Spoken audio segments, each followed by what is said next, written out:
So yesterday I met up with an old friend of mine that I've not seen for a while. And like she knew me during like the rough phases of Hayley, like the phases where things were going down, stuff was happening, my mind was everywhere. And then we caught up yesterday and she kept on like saying how much I matured and like how like different I was.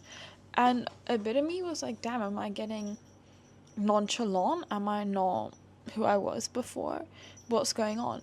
But then I just realized I found so much peace within myself, and that is because of the hard stuff I went through. Because no hate to anyone, this might sound a little bit targeted, but some people I've met don't have much going on. Like, they've not been through that much in life, and that's how they ended up the way they are. And they get a bit like emotionally immature, and instead of like dealing with these problems, they go to their little minion crew and they just, I don't know, like chat shit. So for anyone that's like going through anything right now, there's so many things people's gonna tell you, like, oh my gosh, it gets better, this and that, and you're not gonna believe them. You're like, it gets better, how do you know? Like, you've never been in my position. Especially if like, okay, the therapist at my school is like a guy, and I'm like, I'm not gonna let a man like tell me what to do, be like, you're not a teenage girl, like, you don't tell me what to do. But maybe that's a problem of mine I need to work on, listening to men a bit more.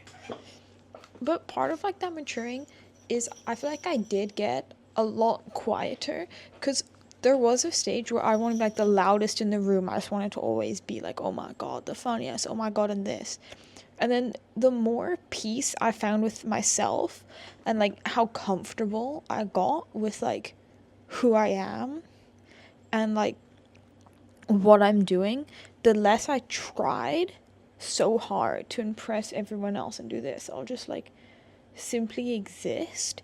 And one of the ways I got comfortable with that was people just like leaving me out, that I got so used to. I was like, oh damn, like I can be alone and do my own thing. Like, being alone but not being lonely is one of the most important things you can do. Even though I heard so many people tell me that, and it's just so hard to embrace. So I'm going to try word it in a way that stubborn little me would understand and like listen in a way. Because when I was going through this stuff, I wouldn't listen to anyone. I believe like the world was out to get me, that no one understood anything I was going through. I'm like just alone on this planet, and the world just wanted to single-handedly beat me with a baseball bat. But I actually heard this quote from Quinn Blackwell. I think that's how you say her name, if I got it wrong, like. But she said that everything that's happened to you has happened to someone else on this earth at some point in time, which is so true. Because no matter what you're going through, it most likely happened to someone else. Like, at some point in time, someone has been through the exact same thing. So you can find help and like find those resources. Because the best thing you can do in those moments is evidently like reach out. It might seem hard, but no one is gonna notice. That's the truth. There's been weeks where I wanted someone to notice. I wanted that help. But no one would notice me just lying down on like my shower floor, because I was so exhausted from the day. Like, I get home from school and football, I had no energy at all to do like anything. I didn't want to do schoolwork. I didn't know what to do, because the thought of mine was like, after I shower, that's a part of like my getting ready, going to bed routine as well. So I would stay up so late just because I didn't want to like wake up the next morning, because the whole cycle will just repeat. I have to like wake up, go to school, and go through everything all over again. So I just find myself, I spent hours, I'll just lie on the floor or the bathroom. I don't know what I'll be doing. I wasn't mentally ready to like take the next step into life, because I'll know I need to take the next step, which leads to another day, another this, things I gotta do. I just wanted to completely escape that. And now I still do that to an extent, but I stopped lying on the bathroom floor, but I started just walking around in a clockwise direction, which I guess is better because it gets activities, but sometimes I think people do think I'm a bit crazy when they catch me just walking around in a clockwise direction, thinking my thoughts and just like kind of escaping reality. But it's not harming anyone. I'm simply just walking, which is good. I just walk in a circle because I don't really want to like, just walk around in public and stuff. So, I like the rhythm of it. And when I don't have something to walk around, I'll just like walk up and down, up and down. So, I don't know, maybe some of you guys can try that and it could help. Just help me think and get over stuff a lot. So, when I was in that space where I didn't have anyone, I was like lying down, I would somehow, I don't know what was going on in the brain of mine, I expected someone to notice. I don't know what part of me thought that people living their own life that has schoolwork to do is going to think, oh my gosh, Hayley's just lying down on the floor right now, low-key feeling like, shit, let me reach out. Because the day would start again, and I promise you, no one would be able to tell what I was feeling, because I'll always be trying to like make these jokes, do this, do that, to be like the funny one, and obviously no one is going to know how I was feeling because I would cover it up. So it was a bit like I act like happy at school so no one can tell anything. I get home and I'm not doing anything. I'm like just lying down, feeling sorry for myself, wanting someone to notice. So those pieces didn't add up. And now reaching out can seem like so hard and so this and so that. And I think some people do it, but in the wrong way. Because you don't want to meet someone and like immediately trauma dump on them or whatnot. You just gotta know that there are people around you that do care about you, which I didn't believe for a long time. I heard people say that to me, and I'm like, oh my god, like, no they don't, like, be for real. If they really did, they won't treat me like this, they won't this, they won't that. And I'll make like every excuse in the sun. It used to full on enrage me. But then I realized there are friends out there that we do care for each other. And you can just like reach out to someone. And if you don't have that someone, I will be your someone. You can just reach out to me. Just say what's going on. And sometimes you don't want a solution. You just want an answer. Like, damn, someone can notice what I'm going through. But the most important thing is you gotta realize how to move on from that. You gotta like try to come up with a plan. The longer you hold on to something, the longer it's gonna bother you. Like, if you're going through a breakup or anything, yes, if you wanted to marry that person or whatever, you planned a future together, you need to realize that future isn't happening anymore. So either you can waste time reminiscing and getting over this, wishing it will happen, because it's not going to happen. And if it does, don't get me wrong, maybe you and your ex, you did improve, you did this, but you're going back to the version of yourself that was in the relationship, and maybe that version of you wasn't happy. So you need to think about the person you want to become, and if you can become that person whilst in that relationship. Especially because a lot of people, if you're in a relationship and you want to marry them, you want it to work out, you will put the other person first a lot and not do what you actually want to do. For example, if, I don't know, maybe you got a job but it's in a different country, then you're like, oh no, I'm not going to accept it because I want to stay with the person I love. Maybe you did miss out on an amazing opportunity that you would love to do, and you're just staying anchored in one position for one person. So you gotta be a bit selfish in that way in relationships to be able to really put your interests in what's going to happen, because relationships aren't guaranteed.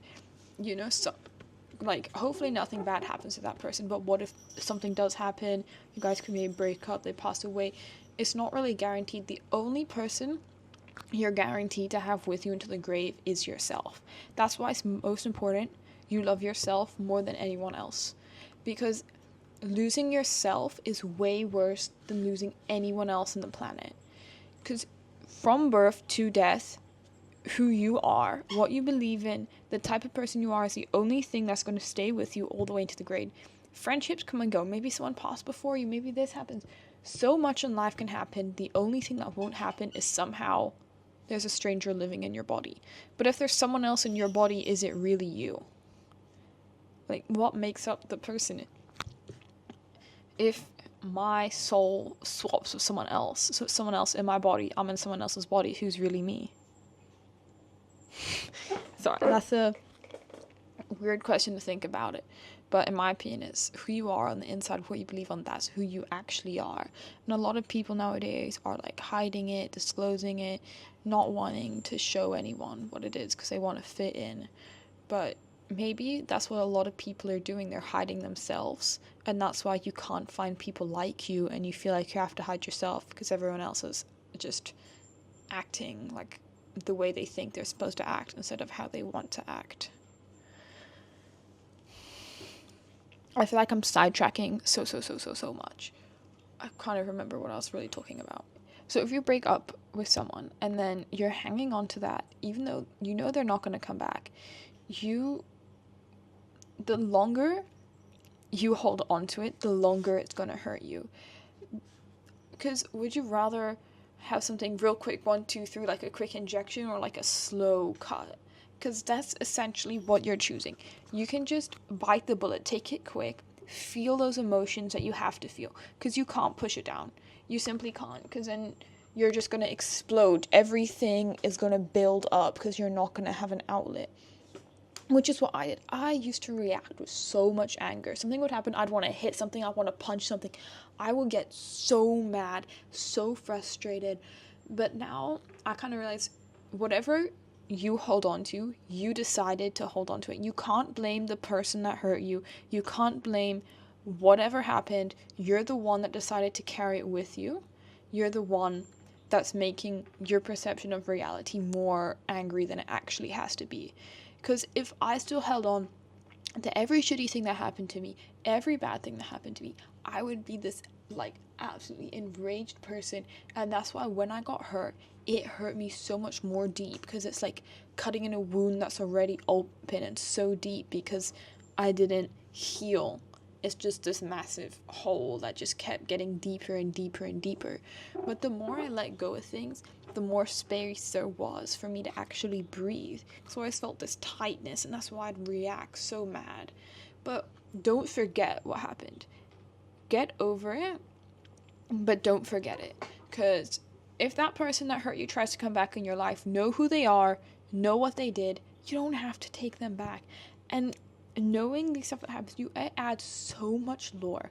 Never forget it, but accept that it happened, and you should no longer be angry about it, because it can bring you so much closer to so many people. You guys, okay, might be like trauma bonding, but you guys can, in a way, trauma bond over things, and it makes you get so much more of an understanding of other people and their emotions and what they're going through, because you've been through a similar thing and you know what it's like.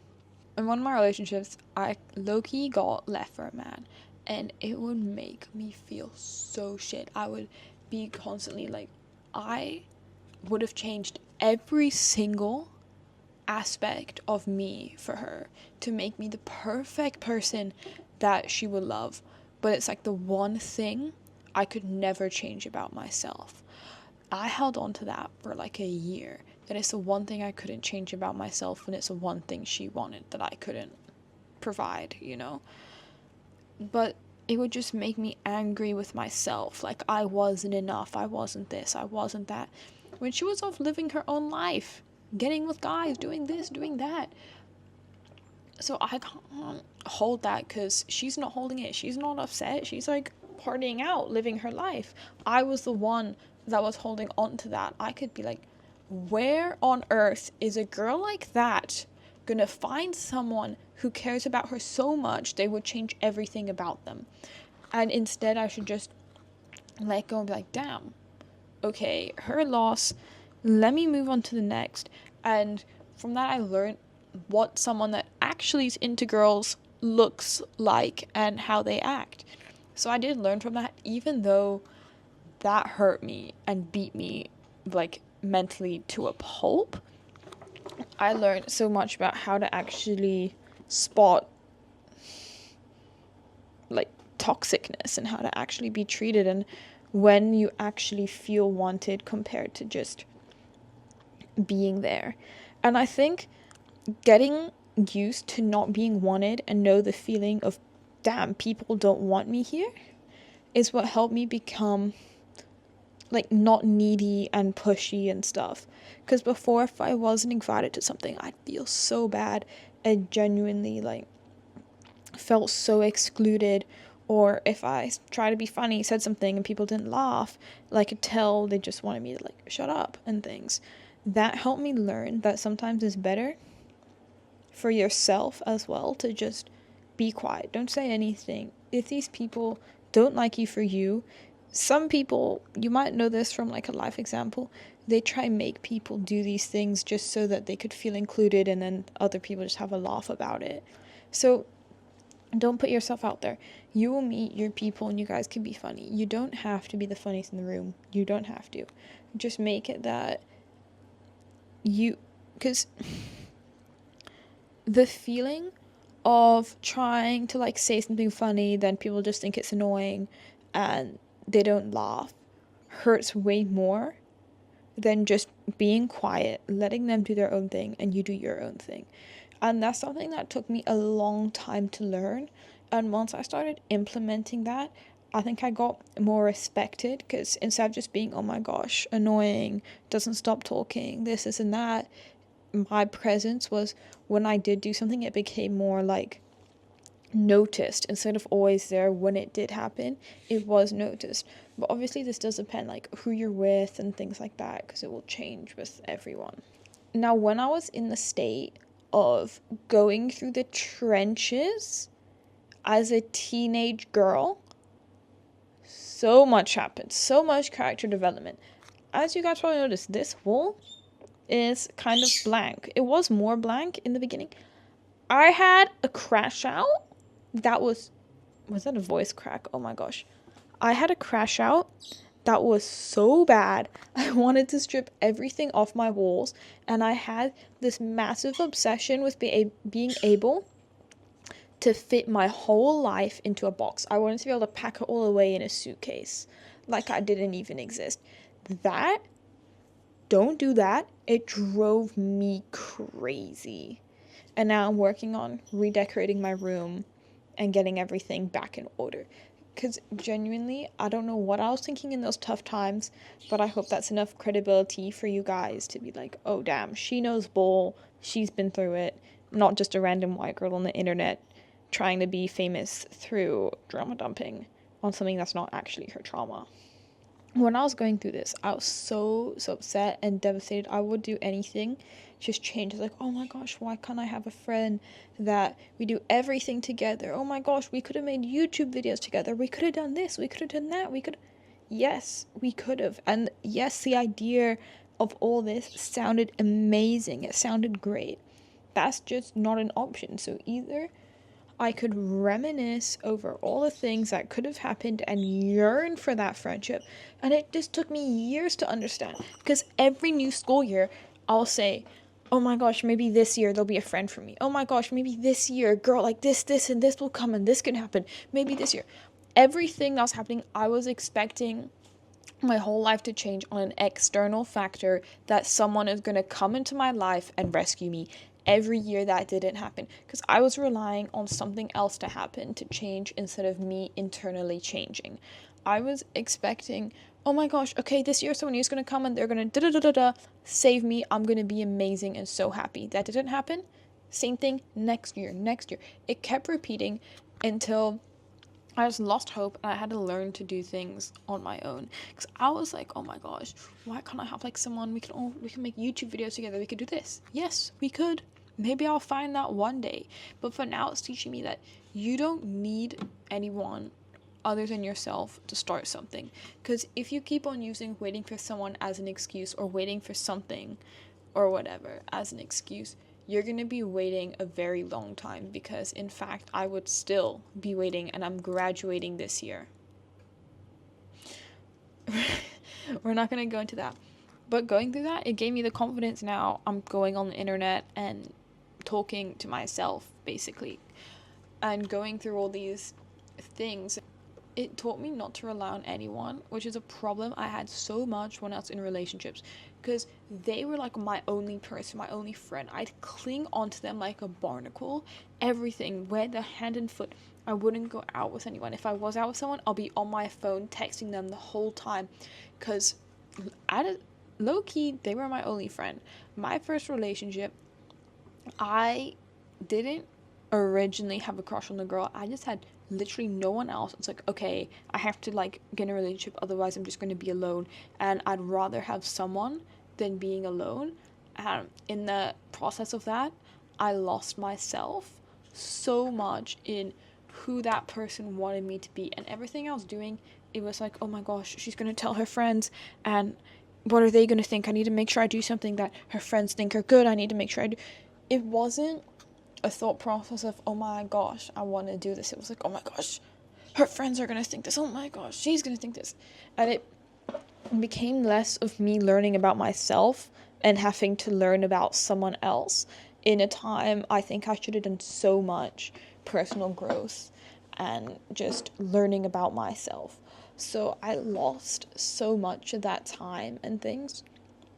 But luckily I've been through that in a way now that actually I don't know, because I am so worried I am gonna settle.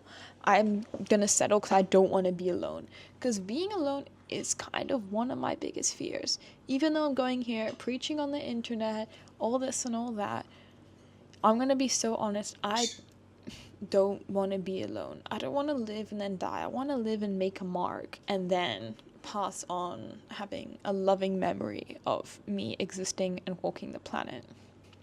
In this whole podcast, I have no clue what to say, because I'm trying to talk to this version of myself that was so angry, didn't know what was going on, crazy mood swings, crazy everything. Everything was just heightened. All my sentence was so heightened, I wouldn't listen to anyone. Because everyone would be like, oh my gosh, there's light at the end of the tunnel. I didn't feel like I was in a tunnel. I felt like I was falling down a well that I'm just going to smack at the bottom and just lie there waiting for my death, which I'll have like ripped open by vultures. So I wouldn't listen, because I'll be feeling all these things and being like, oh my gosh, all these things no one understands, no one gets it, no one's here to listen. And I think about all the problems and everything, but being so mentally drained like I was, like I said, I'll just lie on the floor. I'd even lie on the floor here because I felt too dirty to get into bed, and I'll just lie there thinking, not doing anything.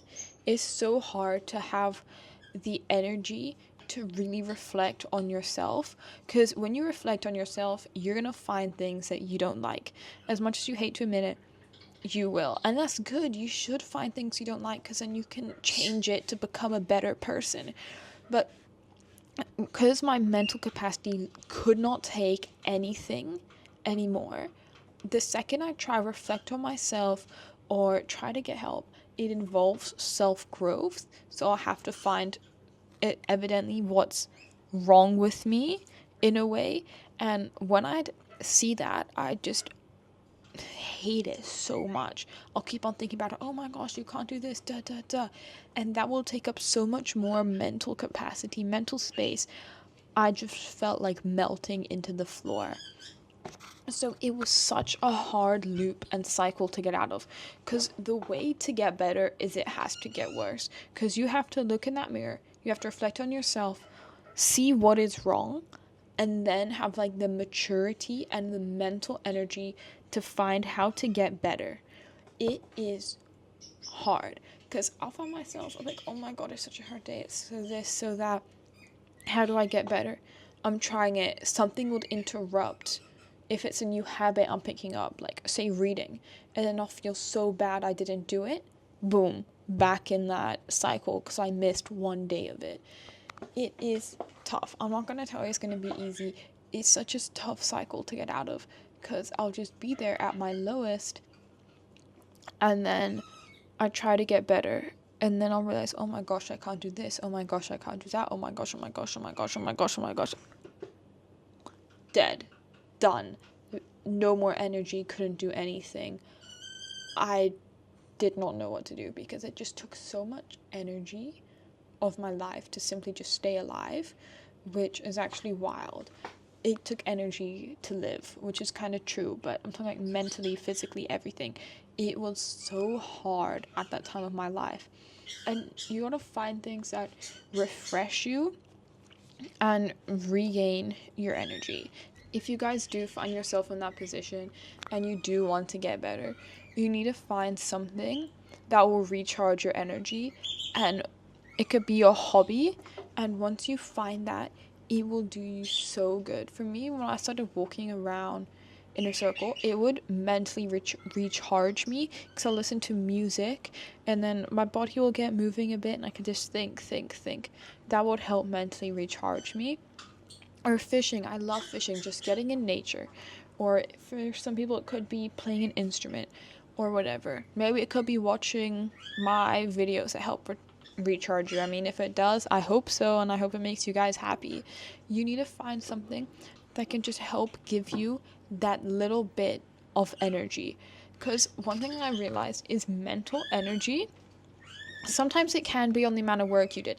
I remember in my IGCSEs for DT, I would study so hard, my brain felt so tired, I would just want to sleep after my exams. After my exam, I did so much thinking, I just want to go to bed. Because that is one form of mental exhaustion, that you did like a lot of thinking, you need to sleep. Mental exhaustion I used to get from school wasn't really about the thinking part, if I'm being honest. It was just like existing, people, everything. That type of mental exhaustion, I think, comes, and like the mental draining where you feel drained, I think it's just from a lack of want, in a way. Like not wanting to be there, something bad happening. You just, maybe for some of you, don't want to be alive anymore. Don't want to go to the next class and all these things happening. That would just mentally eat at me and drain me. So you need to find something that brings it, oh my gosh, like I want to go to training. Something like, oh my gosh, I want to paint this, I want to do this. That gives you a bit of excitement to get to the next day. And for some people, that might be so hard to find, depending on the situations you're in. But once you start to find once you find a hobby or something that helps mentally recharge you, it helps so much, because then you have like the mental capacity and energy to look at yourself and try improve. Sorry, my bird was being quite loud, so I took him out, and he's in my sister's room now. But this might be exposing me a bit, but I feel like quite a few people have gone through this too, is when times got really tough and it got really hard, I would not shower. Okay, it just used so much energy for me to like physically, I just couldn't. I didn't have the energy to do it. Didn't want to like floss, I didn't want to do anything. I'll do bare minimum that I had to do, because it didn't have the energy to do it. Now I know for some of you that might sound gross, but for some of you might relate to it. Now I would just want to come home, lie on the floor. I used all my energy to survive the day at school. My physical energy was gone at sports. I just come and lie down. I couldn't do anything else. But on the days where I did manage to get up and have an everything shower, it made me feel so much better. So once you start to find something that it gives you, in a way, like, I'm not sure if it's called gratitude or like self achievement, in a way. Don't know the word for it, but it's gonna come to me like probably tonight, and I'm gonna think I'm such an idiot for not remembering the word. But when you find something that after you do it, you feel the sense of accomplishment. I found the word. When you find that sense of accomplishment from doing it, it does motivate you to do it more. Because there's different types of dopamine. You do that dopamine hit from TikTok, that quick scroll and whatnot.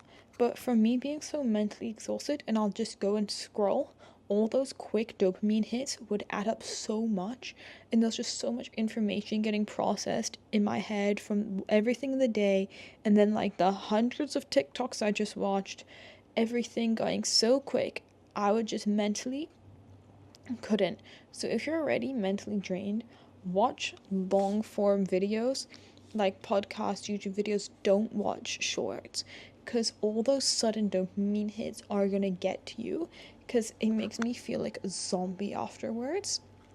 And then find something that you can do that gives you that gratification. Like, it could be reading that, oh my gosh, I just read 2 pages, I feel so good. I just did this, it feels so good. Because I feel like going to school, that didn't give me like this certain sense of accomplishment. It felt more like something you had to do. So same with showering, you're not going to feel that like, oh my gosh, yes, I just showered, it's something I should be proud of, because that's like bare minimum hygiene. It's like, oh my gosh, yes, I just did full skincare, I just did this. Anything to do with hygiene, I personally didn't feel that sense of accomplishment. Even though it was hard for me to do, I'm like, this is bare minimum. I am doing below minimum, and a compliment, and like celebrating accomplishing the minimum. This is not something to celebrate. So you need to find something that isn't necessarily a have to, that you choose to do, that not many other people choose to do, maybe, that you will feel proud of yourself for feeling like you're pushing yourself above the minimum. Because what bothered me is I felt like I was just living life. Go to school, play football, come home, shower, schoolwork, sleep. Same thing every day. So if you can find something that will make you a bit different, it could be playing an instrument. Like, oh my gosh, this is making me cooler. And I'm not just being like a robot programmed to school, then I'm going to graduate, university, get a job, and that's going to be my life, and I'm just going to be living checkbox. That you're feeling the sense of you're creating and bringing something into the world that other people aren't. That is what's going to help you. Like, it could be learn to juggle, learn to paint, learn to do this, learn to do that, or just have like a hyperfixation on something and try make it go somewhere. But I don't recommend something that will take external gratification, because things like, I don't know, posting TikToks or YouTube videos, some videos you're not going to get the amount of views and likes you want, and then you're exposing it to a wide reach of people. So some people can say things about it that could bother you, because who knows, they might be bullying you for it. Hopefully they don't. Or all these other things could happen, like, why didn't it get as many likes? Why are people like not nice in the comments? So instead, do something that you can work on and see yourself improve. Like drawing, you can see yourself improve the more you do it. Playing an instrument, or things you do that just make you different. That's, in my opinion, one of the ways to be happy is to be different.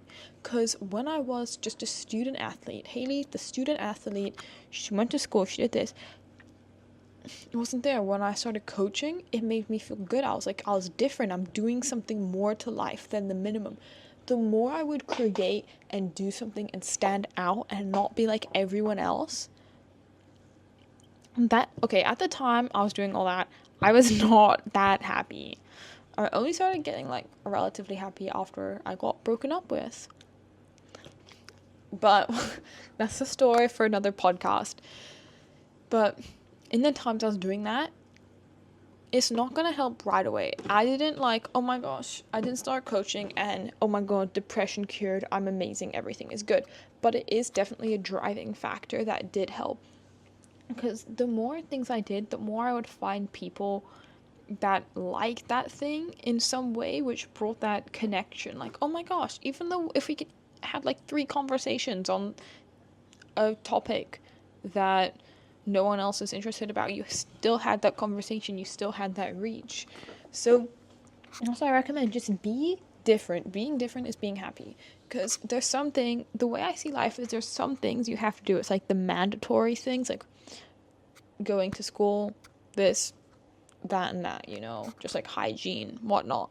And there's things you choose to do. So you're brought on this earth, there's some things you have to do. What is important is the things you choose to do.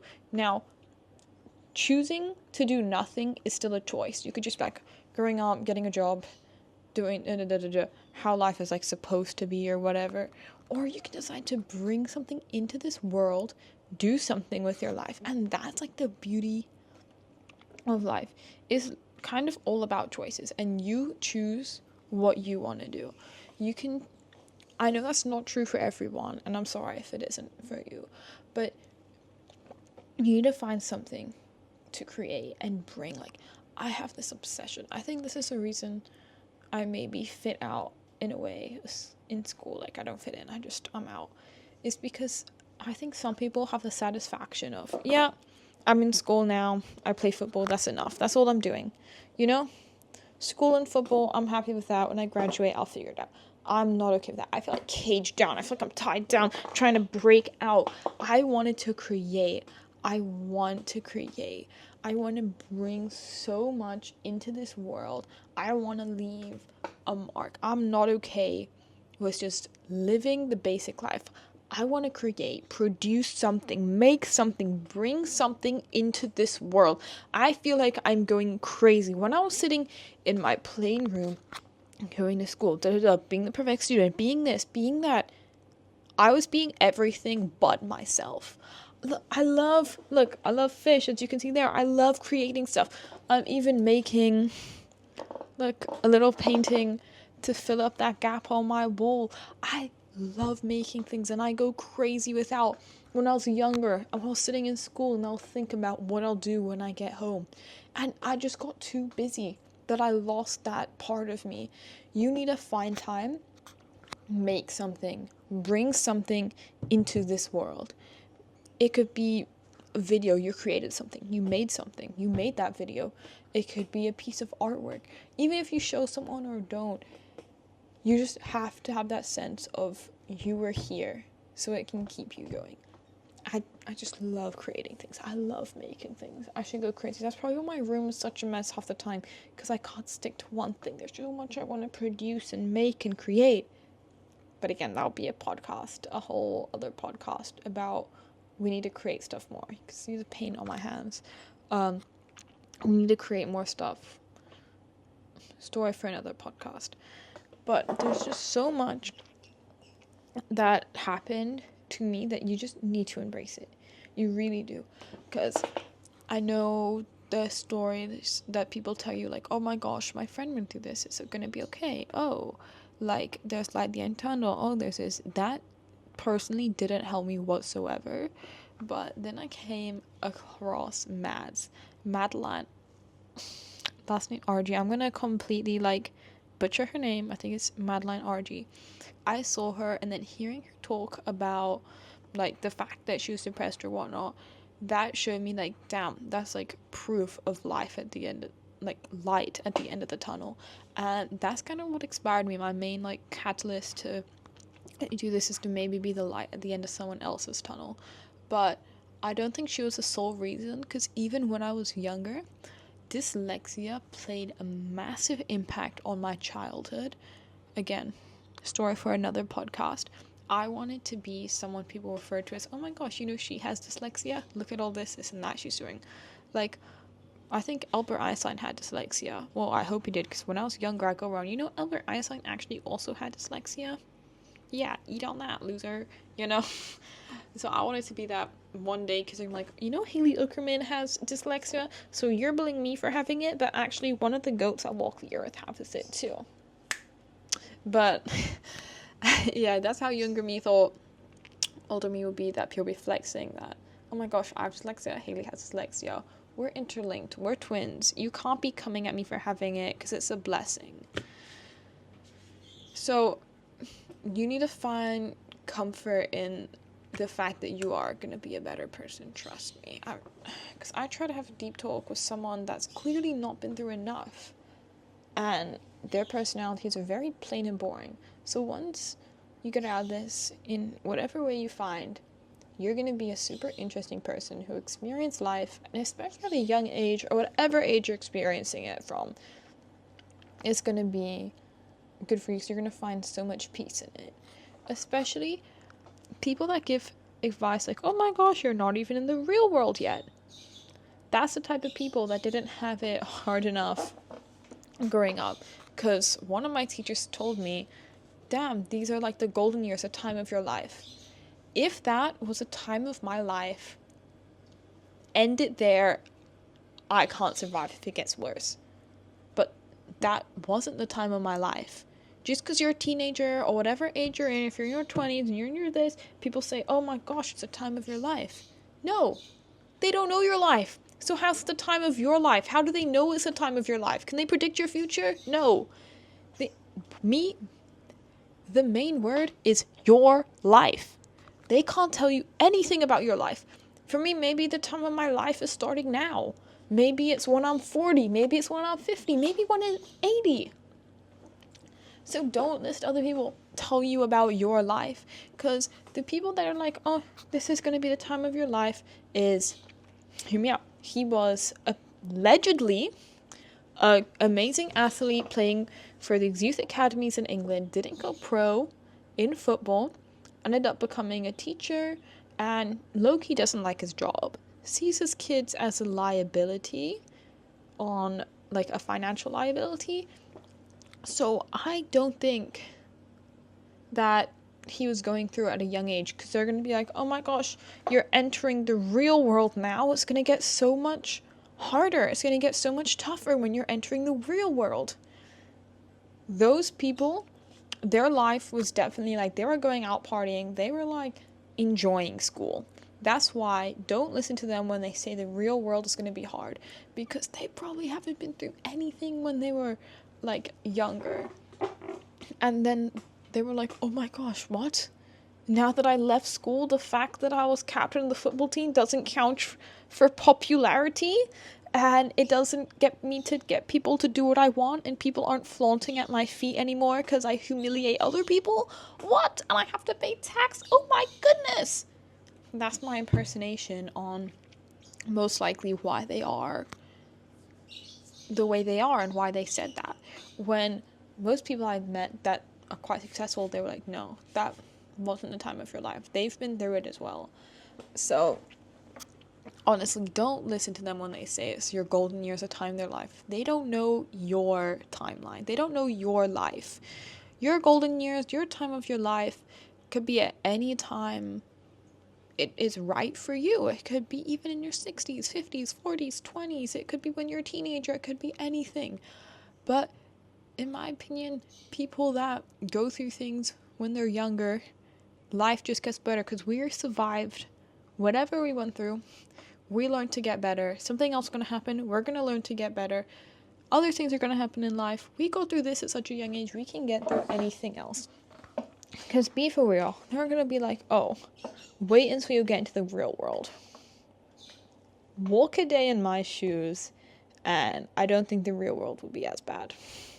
I'd rather pay tax than get bullied, if I'm being honest. I think most people paying so much money, and okay, if someone is going through a lot when they're younger, and they're like, oh, would you rather pay a bunch of money and then you live your own life, you can do what you want, or be in this situation that people are going through? Most people would rather pay the money. And for you, you weren't in that situation that most people went through. So for you, you just see it as losing money and all these bad things, when before you had like, what, your parents paying for everything and you didn't care, going out with friends, all claiming you're going to be the next like Ronaldo and Messi when you're going out drinking every other week. Antiquingness. Yeah, let's put that in perspective. So don't worry about what the people say. It doesn't matter. It genuinely doesn't. You're gonna learn from your things at your time, at your pace. It can take you longer than other people. I recommend try to bite the bullet quick, because when you let it go, it starts to feel better. But don't forget about it, because it still happened and you don't want to repeat the same mistake, because a mistake repeated is a choice. And don't let boring people change you into them. Just because they come off as happy and they can't come off as cool or whatnot, and they're just happy with being basic and boring, doesn't mean you should be basic and boring. Be yourself. Be cool. Make something. Do something. Like and subscribe. That's something you should do. Thank you guys for watching. I appreciate you all. I love you all. See you in the next podcast.